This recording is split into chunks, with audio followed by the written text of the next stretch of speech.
बेफाम होती. महाराजांची कीर्ती बेफाम, भोल्या भोल्यांना फुटला घाम. याला कोण घालील यस्सेने दरबारी कुस्ती बेगम. बडी बेगम म्हणजे अली आदिलशहाची आई बर का.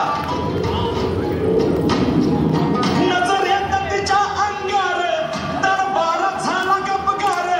कुणी घेईना पुढाकार, साऱ्यांनीच मानली हार. इतक्यात अचानक एक सरदार उठला, बोलला, हम लाएंगे शिवाजी को.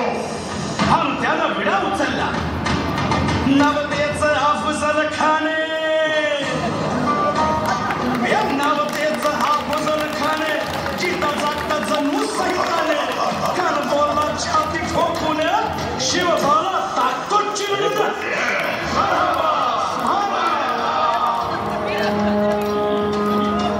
कौतिक झालं दरबारात. खान निघाला मोठ्या गुरमीत.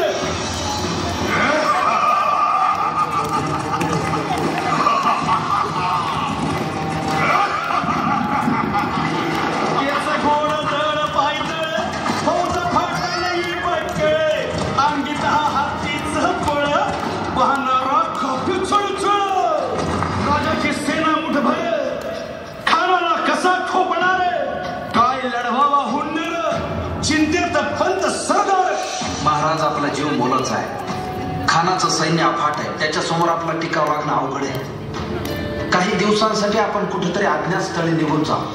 काय म्हणालात रायबा? मासाहेब, आम्हाला आमच्या जीवाची पर्वा नाही. राजांचा जीव वाचणं गरजेचं आहे. रायबा, शिवबा केवळ आमचा पुत्र नाही, तर अवघ्या मराठी जनांचा स्वाभिमान आहे.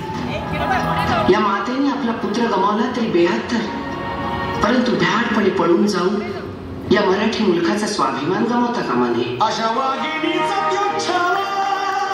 मासाहेब, आपला पुत्र आणि मराठी मुलकाचा स्वाभिमान विजय टिळा लावूनच परत येईल. वाघिणीचा कसा ठेचावा, डोक्यात नेहमी गावा, तिचा धाडला सांगावा.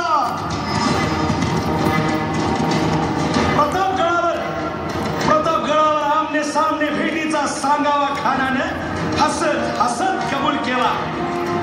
दिवस ठरला आणि ठरल्याप्रमाणे प्रतापगडच्या पायथ्याशी खान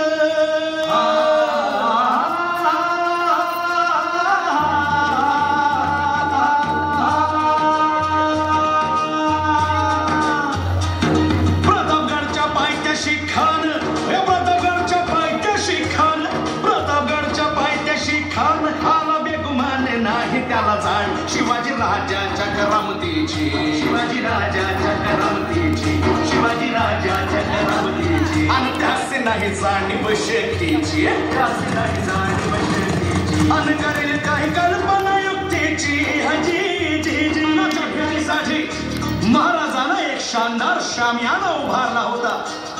भेटीसाठी छान उभारला, भेटीसाठी छान उभारला.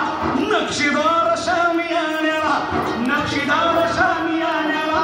आणि अशा शामियान्या खान दौलत डुलेदारा, खान दौलत डुलेदारा. सय्यद बनला त्याच्या संगतीला, सय्यद बनला त्याच्या संगतीला. शिवबाच्या संगती महारा, शिवबाच्या संगती महारा.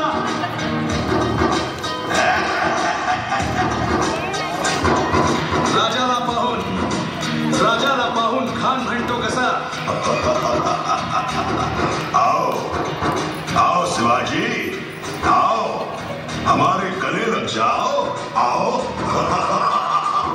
खान हाक मारी तो हसरी, खान हाक मारी तो नजारा गहरी.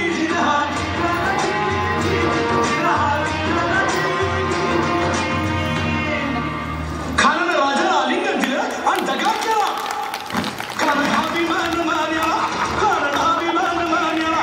कट्यारीचा वाद त्यानं केला, कट्यारीचा वाद त्यानं केला. खरखर आवाज झाला, खरखर आवाज झाला. चिलखत होतंय अंगाला, चिलखत होतंय अंगाला. खानाचा वर फुका गेला, खान गडबडला. इतक्यात महाराजानं पोटामध्ये पिचवट